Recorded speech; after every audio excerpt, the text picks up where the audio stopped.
morning. Actually, we're going to start with a short clip of 3 minutes, just to introduce you to the group that I'm going to talk about, which is the Islamic movement, or basically the Al-Aqsa Association in Israel.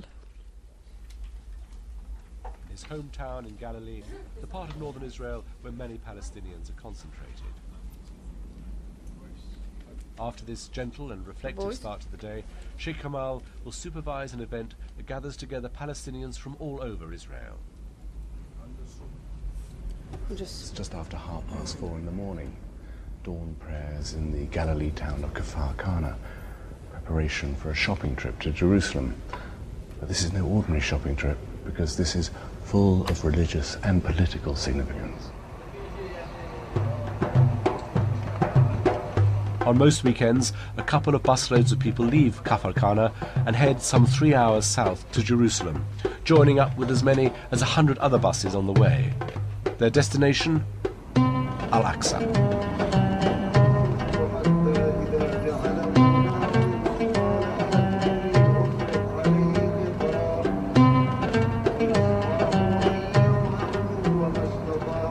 Madam, can you tell me why you and all your friends are going to Jerusalem today? Why are you going? We go every Sunday, all the women. Our spirit, our religion, and our devotion is Al-Aqsa. I've heard that for Muslims living in East Jerusalem, it's very hard for them to go and pray at Al-Aqsa Mosque, and that therefore it's important that other people come in to pray there, to make sure the mosque is still used and loved. Exactly. This is our primary objective. There can't be a vacuum, because the religious Jews will then exploit it. They're just waiting for something like that to happen, so that they can storm Al-Aqsa.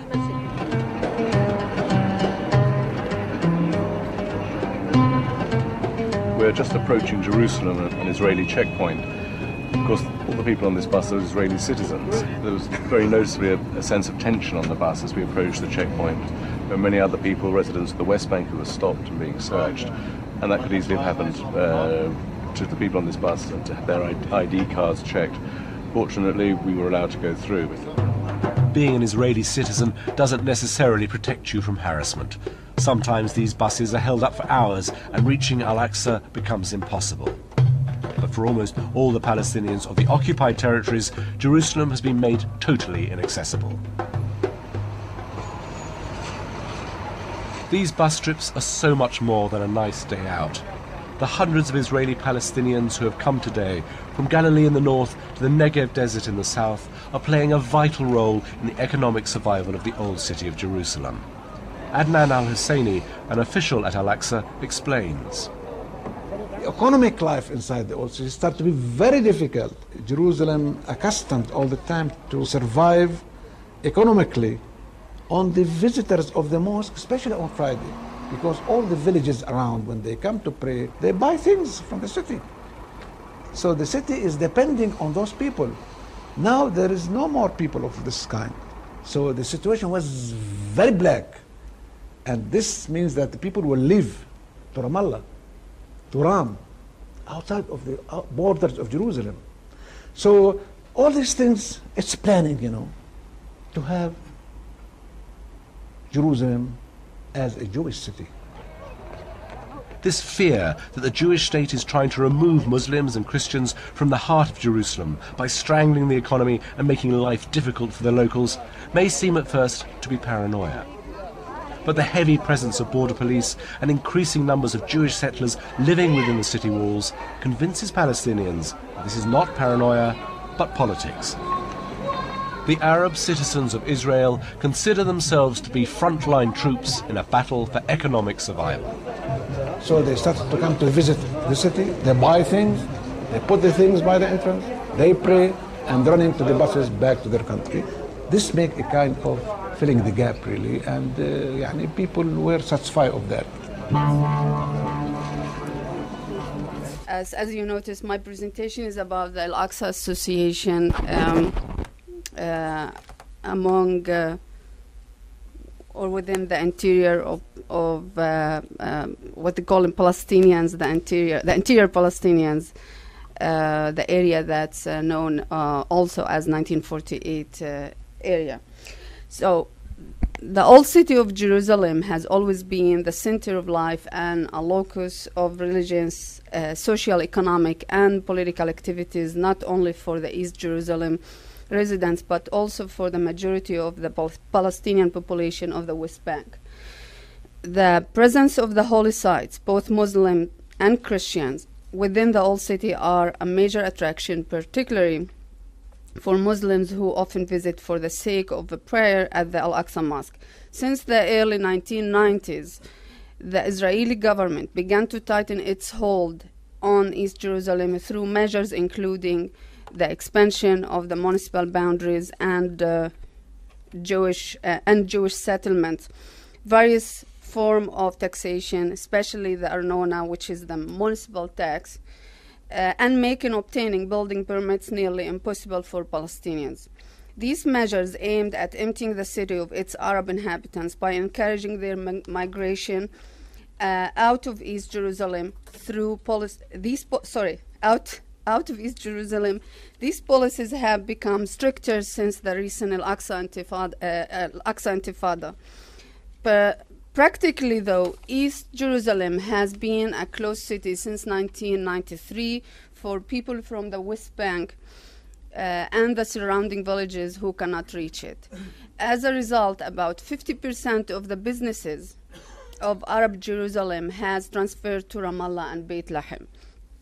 More recently, the creation of the separation wall has dramatically increased problems and burdened the life of Arab Jerusalem residents, further devastating the economy of the city and isolating it from the rest of Palestinian territories. Now, the only Arabs, as we notice in this clip, allowed to enter the city without restriction and are the Palestinian citizens of Israel, known among Palestinians as 1948 Palestinians or Palestinians of the interior. This research will focus on a daily visit to the Al-Aqsa Mosque of 1948 Palestinians, organized by Al-Aqsa Association for Restoration of Islamic Sanctities, and how these religious journeys for Muslim worshippers aim to preserve the Arab identity of the city and to resist Israel's deliberate policy of emptying the city of its Arab residents. Also, how the Al-Aqsa Association uses religious sites as a form of political resistance to Israel control of the Arab part of the city. In order to understand the impact of the Al-Aqsa Association on maintaining and promoting the Arab identity of the city of Jerusalem and supporting its economy, I would like to start by providing background about the Islamic movement, particularly the northern faction, and the foundation of the Al-Aqsa Association and its role as a form of political resistance to Israeli control of Muslim sites within Israel and Jerusalem. Generally speaking, the Islamic movement in Israel has distinguished itself from other Islamic movements in the Arab Muslim world, and particularly from the ones in occupied Palestine, including Hamas and Islamic Jihad. This is due to the fact that, according to its leaders, security has a central place in Israeli social and political life, and that any issue considered a security matter is assigned supreme status in Israel. Therefore, the leaders are aware, following their earlier experience in militant jihad in early 1980s, that the life of the Palestinians in Israel is profoundly different from that in the Arab world or the occupied territories. So the tendencies of the northern faction of the Islamic movement in Israel is to emphasize the nationalist and local Palestinian perspective, with religious activities being used as a means of mobilization. The movement in Israel, according to scholars, sees some scholars who studied the movement agenda, sees religion primarily as tool of identity politics. So therefore, the focus of the Islamic movement's activities in Israel, including the Al-Aqsa Association, is quite wide. It intends to be an alternative support mechanism to the Palestinian minority in Israel, since the State of Israel does not provide such support either because it doesn't want to or due to budgetary priorities that place the Arab public at the bottom of the scale. The movement's activities and projects represent an attempt to bring about the Islamization of Arab Palestinian society in Israel through peaceful means. As a legitimate NGOs in Israel, the movement's efforts are focusing on reinforcing the Muslim character of the Palestinian Arab Muslims in Israel by establishing various development projects including economic, educational, devotional, scientific, social, athletic, financial, media, and humanitarian institutions for Palestinian Arabs in Israel. The Northern faction, I keep saying Northern faction, there was a split among the Islamic movement in Israel in 1996 as a result of one group decided to go into election, to participate in election in Israel. So the one went to the Knesset, or basically participated in an Israeli election led by Sheikh Darwish Ibrahim and Ibrahim Sarsour.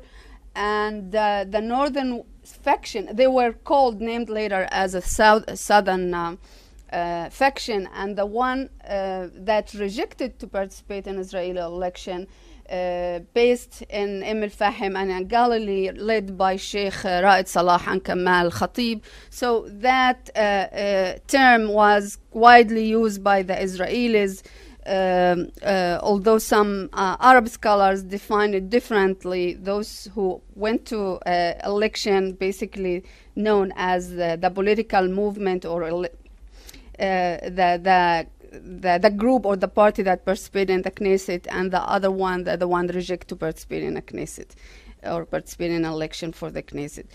Now, go back to my main case. The Northern faction of the Islamic movement, led by Sheikh Ra'id Salah and Sheikh Kamal Khatib, acts as a civil society completely independent of influence or affiliation with any political faction of the Palestinian Arabs in Israel.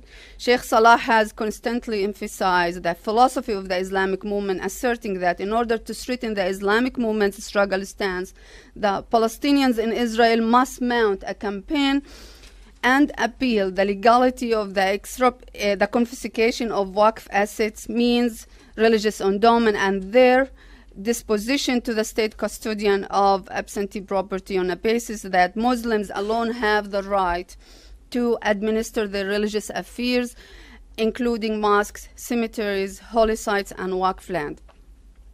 One of the most visible parts of the Islamic movement in Israel is the Al-Aqsa Association for Restoration of Islamic Sanctities, which was founded in 1991 with the intention to preserve the large number of damaged and destroyed Islamic holy sites in Israel.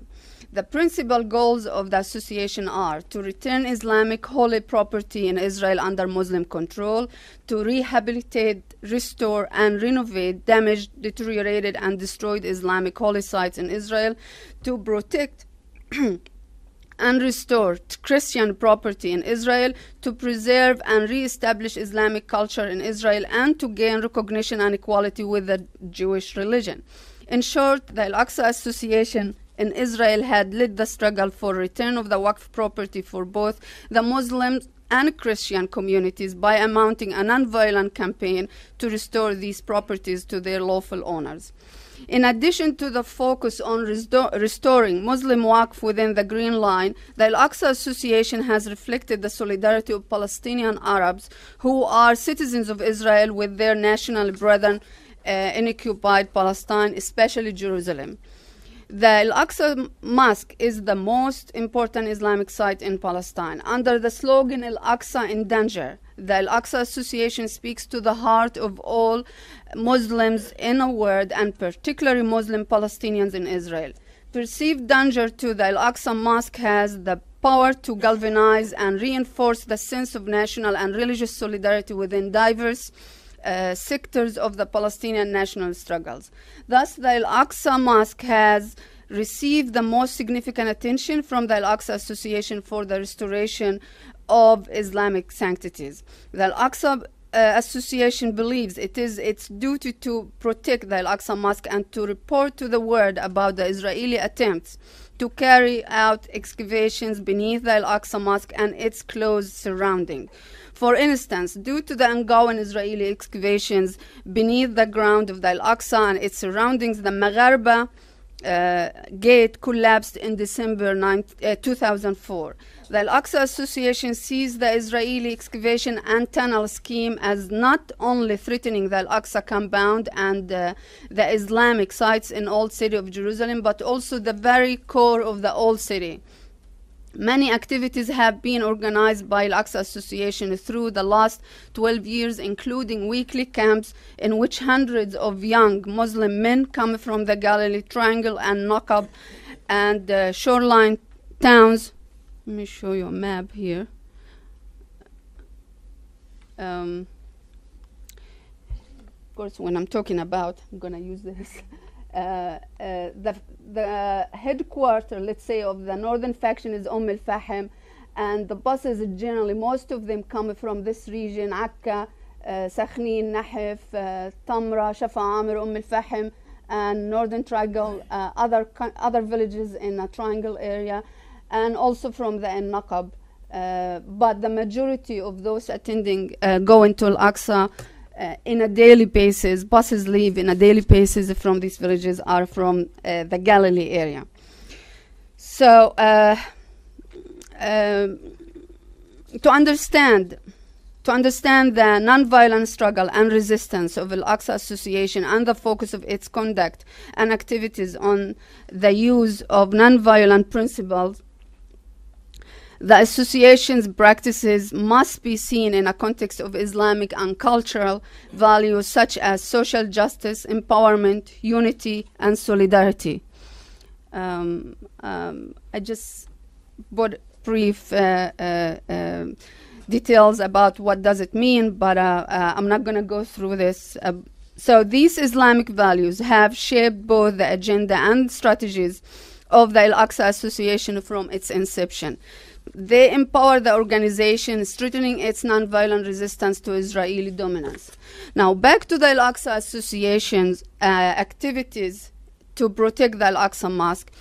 The Al-Bayarik Journeys project is the most vital project carried out by Al-Aqsa Association. It is free, organized trips, as you saw in the movie, bringing thousands of Muslims, worshippers daily in tens of buses from the area of 1948 to Jerusalem in order to perform prayer in Al-Aqsa Mosque. I'm from Kabul. This is a village, by the way, in Galilee. And bus leaves from my village every Tuesday and Saturday, and also in Thursday night to do the morning prayer and Friday morning in Jerusalem. Of course, other villages do it other days. And Tamra, for example, about 4 times a bus leave, or more than one bus leave in a daily, more than one bus leave from that city to Jerusalem.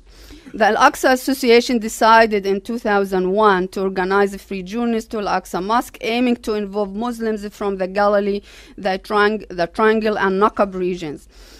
Only 17 buses with 850 people arrived in the first month of the journey project. In the following month, about 74 buses brought 3,700 prayers. Since then, the project has gained in popularity, and now tens of buses arrive every day to the city of Jerusalem. According to Al-Aqsa statistics, as you see here, about 3,200 buses with 160 travelers made the trip to the Al-Aqsa Mosque during the first year of the project, which is in 2001. And this number was doubled in 2002, and in 2008, 11,000 buses brought 620,000 people. The goals behind of the Al-Bayarik Journey project are many, including solidarity with and support for Palestinian Muslim brethren in Jerusalem in defending the Al-Aqsa Mosque.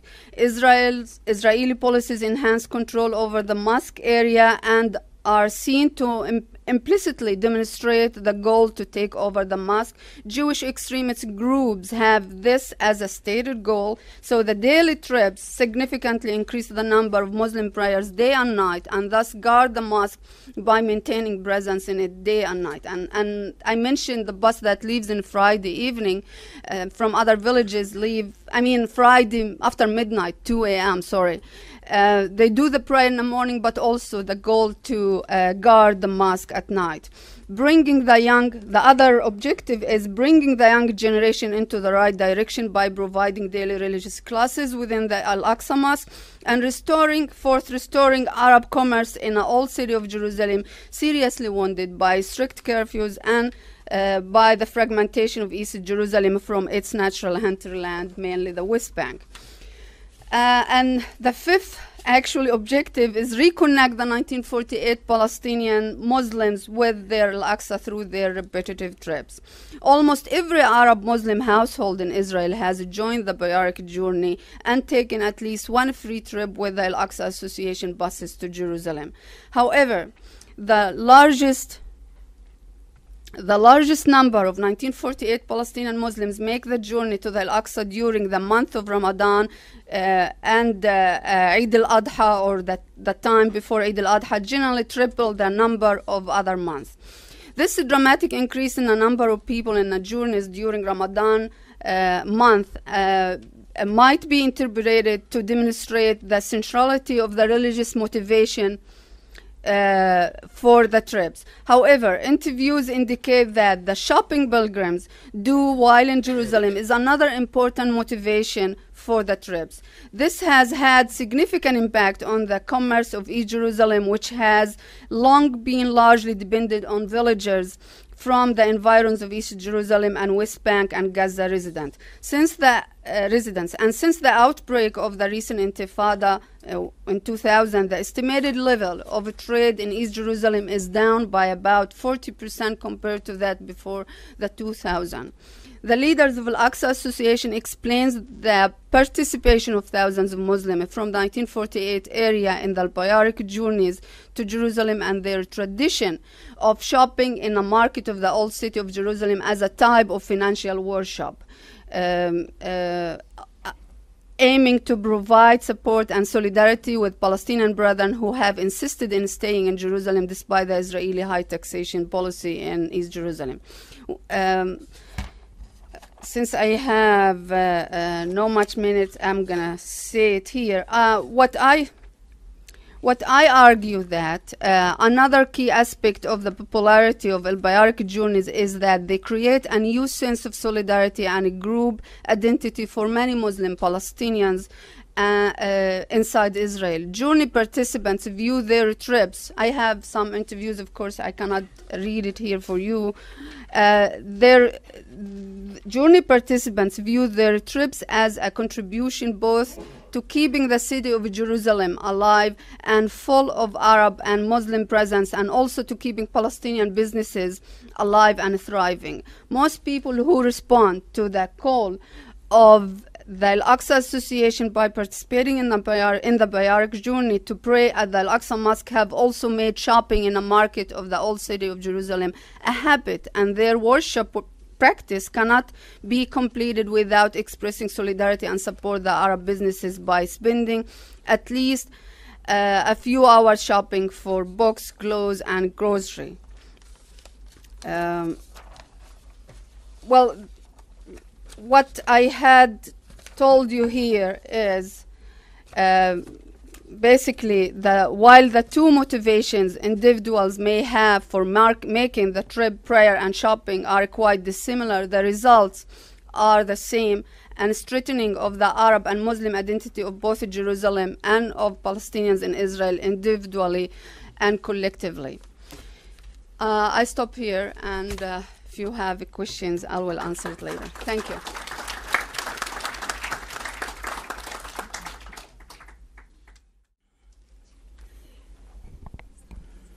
Hi, everybody. I'm very happy to be here to speak about something very dear to me, which is nonviolence. We have one intifada, we have second intifada. Are we going to have a third intifada or not? Yes. Also,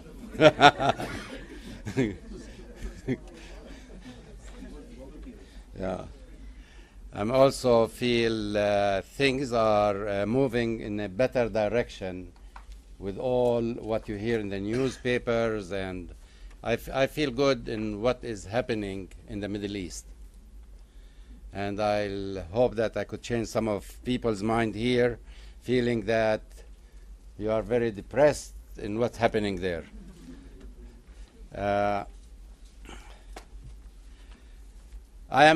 By profession, I am a psychologist. I work with children. I was interested in going to Palestine to work in counseling. I started a counseling center there, the Palestinian Counseling Center, and then things moved to a different direction. And the direction that moved is that why we as Palestinians, we don't use the methods of nonviolence.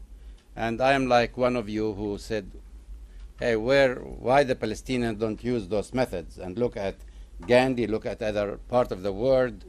We have to use those. Well, Palestinians, in making studies, Palestinians and Arabs and Muslims used nonviolence in so many ways, against the Turks, against the British, against everybody who occupied them. We have Egypt used nonviolence, but they don't write a lot about it. They have a king named Farouk. They get him out with all his gold and silver and cats and dogs and everything without shooting a gun and change a government. This is nonviolence. We have people in Algeria, we have people in Morocco, in Iraq. Everywhere there are people who have been using nonviolence in the Arab world. So nonviolence is not strange to Islam, to the Arabs, as well as to the Palestinian. What we are interested in, and we try to make it, that can the majority of the Palestinian, can the government use those methods of nonviolence that they are powerful enough to make changes in the Palestinian community as well as in the Arab world or not. I don't believe in war, so I'm very happy that I'm against war, against killing anybody. It doesn't matter who you are. So we are interested in something other than war, other than killing, other than destroying a human being. And whoever, in my mind, in my ability of thinking, destroy a human being is wrong. If it's under an army or under a government or under any society, it's wrong. So doing that is what we have to do when a country is being invaded by people who have been hurt so much as we as Palestinians. And I thought it would be in the interest of the Palestinians to use the methods of nonviolence. And I left the counseling center, I started the Palestinian Center for the Study of Nonviolence. Within few months of that, suddenly, there were people in the Arab world, especially in Jordan, that they put a conference on nonviolence in the Arab world. And Ibrahim was one of those persons. We have, unfortunately, Ralph Groh, who just last week died. He was another one. We have Khalid Qashtani from Iraq, and other people who are Arabs who have been writing about nonviolence, but the West have no idea that people from the Arab world can be or are able to be nonviolent people. It's just in the mind that Arabs and Muslims are violent, and we have to treat them that way. Starting a center means that you have to do research, do books, do pamphlets, do everything possible to work with individuals, both old and young, from the village and refugees. And the most exciting thing in the Palestinian is that Palestinians are very much interested in a revolution. How I know that they are interested in revolutions is if you go to a refugee house and check who are their heroes.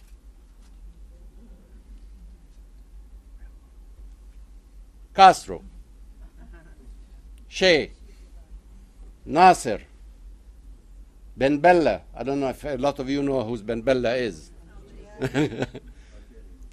In Algeria. And Arafat, Mandela. And those, they put them on the shirt, they wear them, but also in their houses.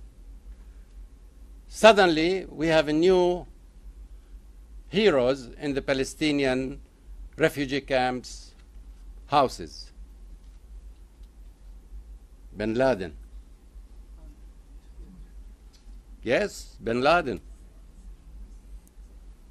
We have the president of Iran.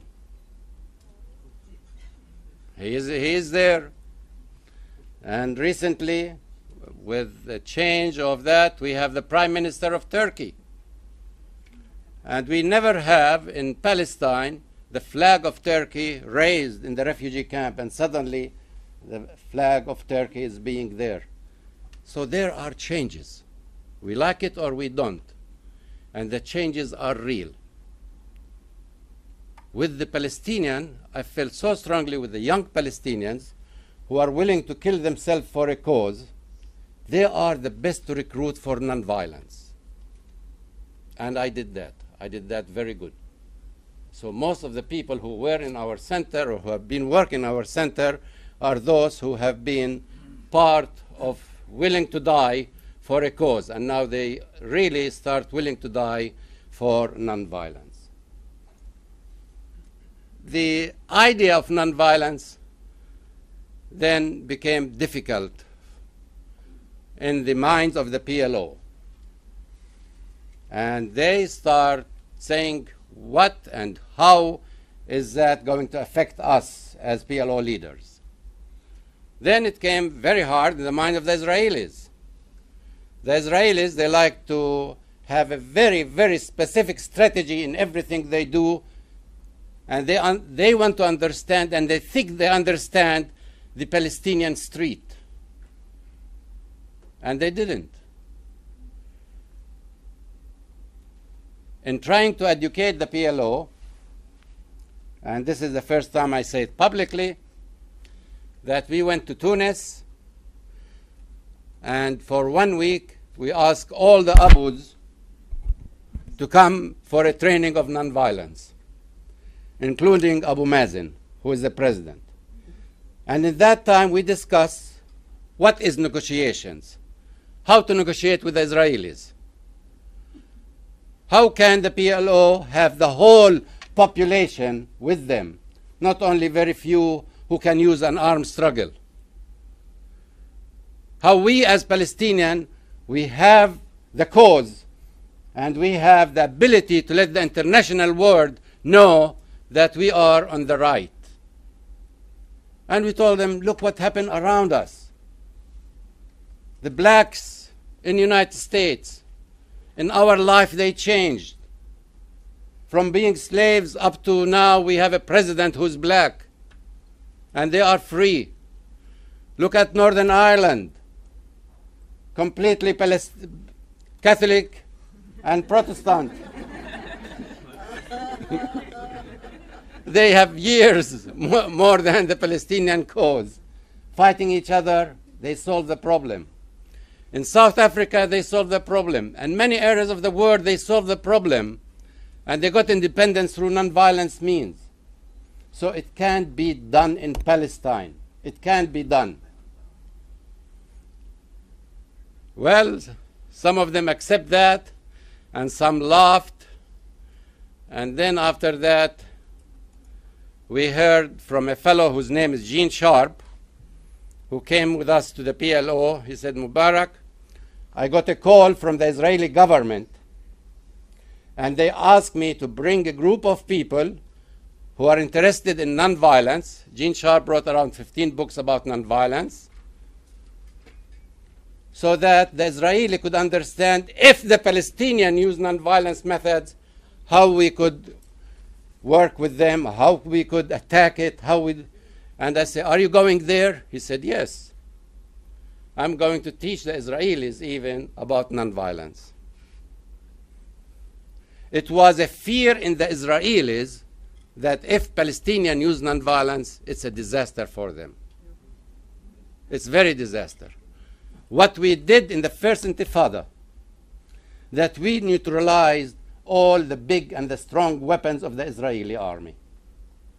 Even the military people, they don't know what to do with us. And in the Intifada is not one committee, thousands of committees.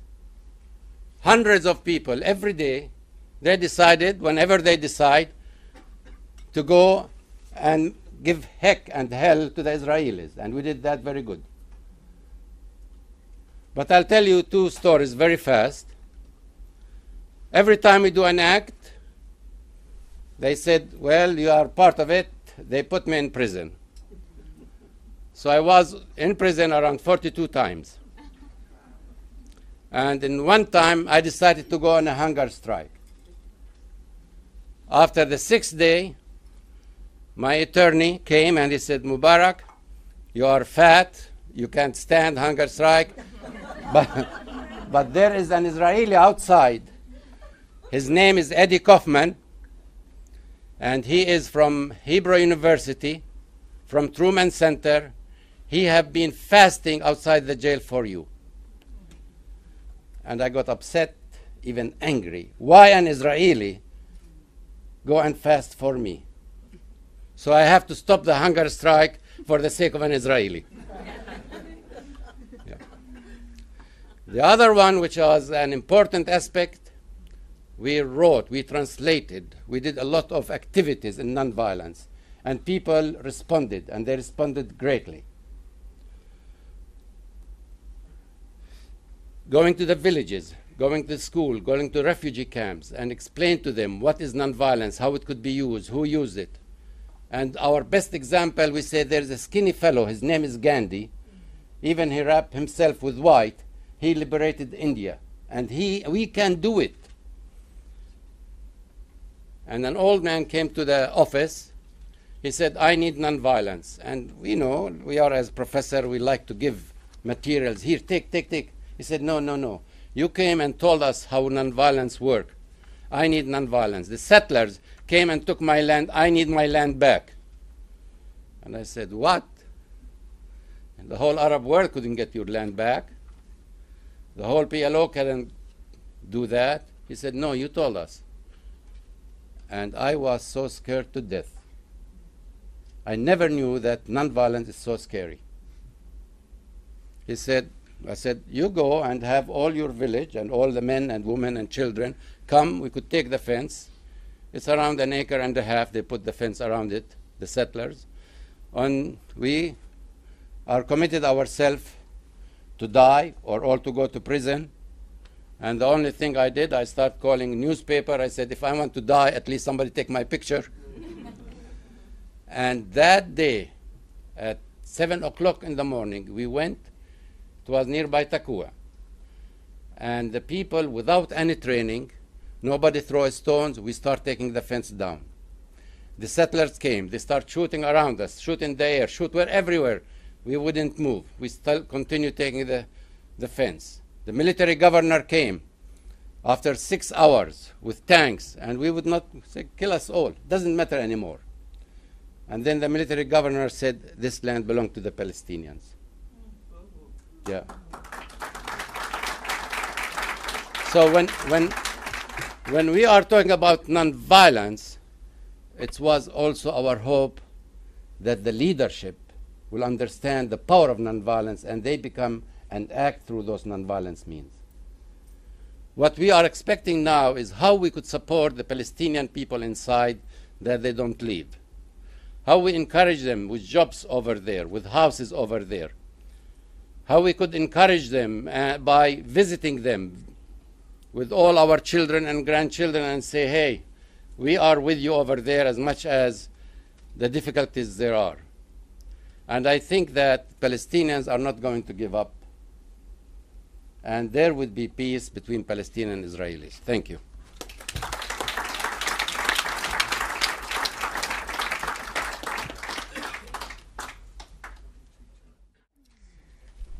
Hi, everybody.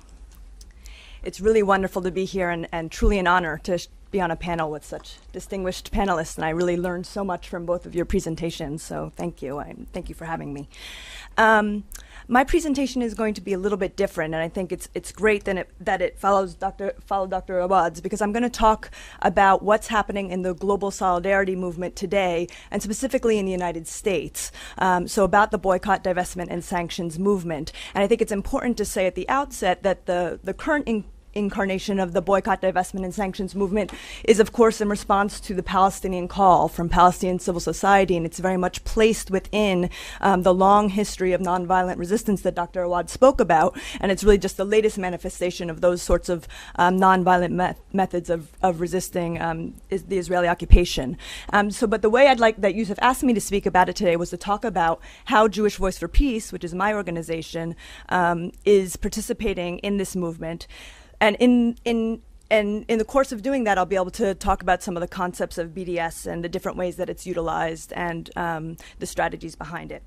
So for folks who don't know, Jewish Voice for Peace is inspired by, we're a democratic grassroots membership organization. We're inspired by Jewish tradition to work for equality, human rights, and accountability to international law in looking for an end to this, I hate the word conflict, but looking for a, because it makes it sound too equal, but to looking to work for a solution, a truly just peace. Jewish Voice for Peace is several years old, and actually since about 2004 we've been working on a sort of precursor of BDS type activities. We've been doing shareholder responsibility work against Caterpillar, which of course is one of the American companies that very much, thank you, that is very much implicated in some of the war crimes of the occupation. Then, of course, the Palestinian call for BDS, which came about in 2005. And I want to just pause a moment. I saw that many of you are very familiar with what BDS is, but I do want to just sort of very quickly outline the three sort of major elements of the call. I think it's very important that folks know that it's a rights-based call. And so the three main elements of it, this is, again, coming out of the Boycott National Committee, which is made up of almost 200, I think, civil society organizations and coalitions in the occupied, in Palestine, and also refugee groups and from within Israel. So again, calling for an end to the occupation and an end to the wall, calling for equal rights for Palestinian citizens of Israel, Palestinian Israelis, and for full rights for refugees. So again, that leaves a lot of room for the global solidarity movement. Of course, it has a lot of manifestations all over. It has a lot of room for improvisation and different kinds of work, and depending on the context, especially the geographic context, that I'll get into a little bit later, to do different kinds of work in response to that call, or to have different political solutions in mind even. But just to give a little background about why JVP has sort of turned to BDS as one of our primary kinds of campaigns. I mean, basically, I think it's the failure of the peace process, and not even the failure of the peace process, but the fact that the peace process as it stands now, 19 years later, is really not a peace process. It's a long-standing way for Israel to consolidate its hold over Palestinian lands, and that the longer that the peace process goes on, the less likely it is for there to be any kind of Palestinian state to be established. And so, and I think also our analysis is that the U.S. government is completely either unwilling or unable, or some combination of both, to be any kind of honest broker. Somebody, I forget exactly who, is called the U.S. government Israel's lawyer, and I think that's very accurate. And so the idea is that we need to be able to shift to be able to talk about any kind of negotiations that will come to any sort of just peace, that we need to have a shift in the balance of power, and that as long as the U.S. cannot do that and won't do that, that it's sort of a sham process. So we're really, and as an organization, an organization of American Jews and also allies, we're looking to shift U.S. government policy. And so the way to do that, if we don't think we can move the government, is to start to build and help to build. So we're building the small Jewish piece of the movement, but in the context of the larger global movement, to build build a movement for BDS that will be able to bring about that balance of power.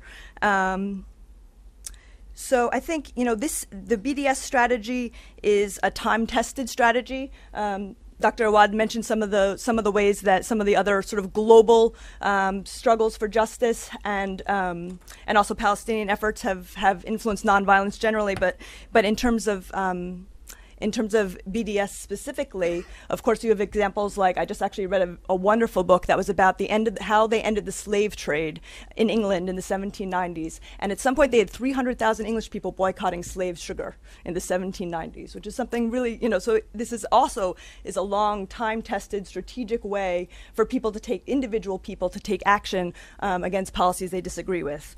We have Gandhi and the salt boycott. We have, of course, our own civil rights struggles in the United States. Cesar Chavez organizing workers in South Africa, of course, the most recent and perhaps most parallel example, the end of the apartheid movement. So really it's exciting that this is a nonviolent response to the structural violence of the Israeli occupation, and that there's a sort of a roadmap of previous struggles that we can look to now that will help us to build this movement and this power to change things in a nonviolent way. You know, so it's a way for us as individuals and for organizations like ours to take a stand and to speak out and to when our own governments won't. And I think that's, you know, what movements like this are for. And I did just want to pause and tell a personal story about the evolution of some of my own enthusiasm about being involved in BDS struggles. I was living in Israel, as Will mentioned, and I was going quite often to the demonstrations against the wall with some of the Israeli activists, and there is a long tradition, unfortunately just shamefully small number, but they make up for it in their dedication of Israeli activists who really work in solidarity with the Palestinian groups, and unlike the example you gave, most of them work very cooperatively and ask their Palestinian partners what they want. They don't take actions on their own, like initiating a fast. But so, you know, I was going to these demonstrations against the wall regularly, not as regularly as some people. But, you know, you really feel literally like you're banging your head against the wall. You're getting tear gas, you're getting shot at with rubber bullets and all these things. And, you know, as an Israeli, or in my case as an American, you're there to sort of lower the level of violence against the Palestinians who are leading these battles. You know, but and it's very important work, and it's, you know, solidarity with your body, and it's very important. But it never felt like it was really addressing, and it's, you know, I support that work very much, but it never felt like it was addressing the symptom and not the root cause, that it was just helping the movement to continue to resist, but that it could continue on like that forever. And in fact, sort of reminds me of what it was like to go to anti-death penalty demonstrations, which I used to do, you know, where you're going just because you were saying, I want to stand there and be there to say that I'm against this, but you know that nothing's going to change. The person is still going to be executed. So, you know, that, and then I was in Israel also for the attack on Gaza, and then for the election of Bibi Netanyahu and Lieberman coming into the government. And so obviously, in terms of the Israeli movement, there was an incredible feeling of despair about what was happening. And then actually Naomi Klein came to give to do a book tour, and she wanted to do the book tour in solidarity with the BNC, with the Boycott National Committee. And probably because the Israeli movement is so disorganized, it took her coming to sort of have the Israeli movement manifest itself around BDS, and a movement actually emerged in Israel called Boycott from Within, which is advocating boycott from within. And it was just amazing. I was at her presentations both in Ramallah and in Yafo to sort of suddenly feel from having gone from sort of this feeling of despair to feeling we found this strategy, we have this way, we know what to do, we have examples and precursors and responses, and so it's a very encouraging feeling, a feeling that we know what to do. And it's so decentralized, and so what the folks are doing in Israel is, of course, very different than what's happening in Europe, which is very different what's happening in the United States. And in Europe, it's much more advanced. You have groups like unions and churches which are supporting the BDS movement. Here in the U.S., we're at a much, much earlier stage, I think. Not very much support, a lot of growing support, but not very much support. It's new, it's mostly on campuses. JVP's position on BDS, our sort of institutional position, is that we consider ourselves part of the BDS movement. The way we practice BDS is that we practice it in the occupied territories. And so, when defining the difference between full BDS and what's called either partial or selective BDS, for us, it's not a matter of whether it's a cultural boycott or an academic boycott or an economic boycott. It's a question of where the practice of the action is. And so, for us, we've supported boycotts against some Israeli theater artists. Recently decided not to boycott performing in the settlements, and we were able to support that action. So that's a cultural boycott, and then otherwise we're mostly focused on economic work. So I think for us as JVP, the reason that we chose to focus on those were both we had both internal and external reasons. Internally, we're a Jewish organization, as you can imagine, that has its own challenges in our community and working on this issue. And so it's partially about, where we are at internally and where our members are comfortable in being. And partially it's sort of external and strategic in terms of where the movement is and what people are ready to hear and how we can be most educational and how we can be most effective given the sort of public perception both of what's happening in Palestine and Israel and of the BDS movement generally. And one thing that's, I think, interesting is that I would say most, especially in economic cases, the most effective campaigns have focused on companies in the occupied territories, just because it's the easiest way, the fastest way to illustrate the evils of the occupation. And so, so those have tended to be some of the most effective campaigns. And for us, what's really key, although we're practicing BDS in the occupied territories, it's very important to us never to undermine the movement for what's called full boycott, meaning boycott on Israel generally. So we always defend the right of people to participate or promote full boycotts while choosing to practice it in this way. And I just want to acknowledge that there is, a certain false line that we're drawing, or sort of, maybe you could say blurry line. Actually, recently a group called Who Profits, which is a section of a wonderful group in Israel called Coalition of Women for Peace. They have a group called Who Profits, and they've done a very extensive documentation of the companies, Israeli companies that are profiting from the occupation, and really most Israeli companies, or all of the Israeli economy, is in some way implicated in or profiting from the occupation. So to an extent, it's a blurry line, and we understand that, but we sort of had to draw it somewhere, and that's where we are. So for us, that's the clearest way to practice it, which doesn't mean it is for others. That's just the way that we're doing it. So just very briefly, I want to mention what our primary campaign is as sort of an example. We're working with the Boycott National Committee on a campaign to get TIA-CREF, which is one of the biggest pension funds. Yes, if any of you are TIA-CREF participants, please see me later. One of the biggest pension funds to divest from companies that are profiting from the occupation. So some of the companies that we're specifically targeting are Caterpillar, Veolia, Motorola, Northrop Grumman, and Elbit. And I don't have time to go into what each company does, but I think most of you know that those are some of the biggest sort of bad actors. And with each one, you can talk about different elements of what's happening in Palestine and really paint a very educational portrait for people about what's really happening. I think for us, we see this campaign as having two goals, and I think it's very important at this stage in the movement. One is making a policy change, so getting TI-CREF to change its policy, and the other one is to really build the movement. And so we're always thinking about those two goals at the same time. So, there's been a lot of victories recently. Most have been in Europe, like Veolia recently just withdrew from building the train line to the Jerusalem settlements, what they would call the Jerusalem suburbs, because they were under so much pressure and were losing so many millions and billions of dollars in contracts. Here in the U.S., we had a nice little victory recently where one of the board members of CARE, which is a very big NGO, who was actually the CEO of Africa Israel, which is run by Lev Levayev, who's a big settlement builder and contributor to settlement support organizations. He was forced to resign from CARE because of his association with Africa Israel. So we do really see things moving in that it's becoming less and less acceptable to be, sort of in polite society, to be associated with these issues. And so, we see this as a very exciting movement moment. It's really, we're having victories. We have a roadmap. The movement is growing. It's gaining strength all the time. And we really see no reason why we wouldn't want to do this. So many other forms of resistance have been tried. One of the ironies is that, of course, we feel this sort of excitement and sense of optimism about the movement growing, but of course, at the same time, on the ground in Palestine, things are as terrible as they've ever been. And I think we always have to sort of hold that balance, in our minds as we're doing our work. But but that so many other ways have been tried, and that's worth trying this one too. We don't know that it'll work, but we have a lot of reasons to think that it will, and so that's why we're doing it. Thank you.